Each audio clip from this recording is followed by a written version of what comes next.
My top highlight of the conference was the engagement of all the participants and being able to discuss the hot topics of the day. I thought the session went really well. I was really excited to see so many people talk to each other among the tables and just to get that feedback from your peers and from colleagues in the industry. It was really interesting to be able to just walk among the tables and listen in on all the discussions going on.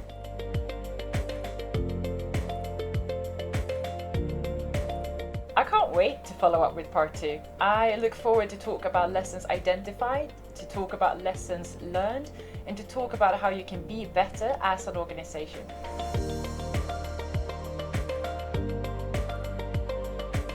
My key takeaway from the conference is the people aspect. We focus a lot on plans and processes and maybe platforms sometimes, but with all the inspirational talks from the various speakers, it seemed to really highlight for me this focus on personal resilience and the people aspect. How do we build capability through the resilience of our people, and therefore our people being the centre of the resilience of our organisation.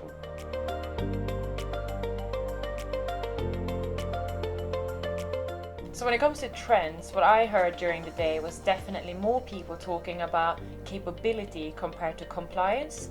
So I can see that training and exercise your organization is up there on the agenda more and more within every industry and within every business. So that's something I see coming more and more into 23 and going into even 25 as well. I think the trends that are going to shape our future, and it was discussed a lot during the conference, is about third-party resilience, supply chain resilience. And we're already starting to see a focus around planning for third-party and supply chain resilience.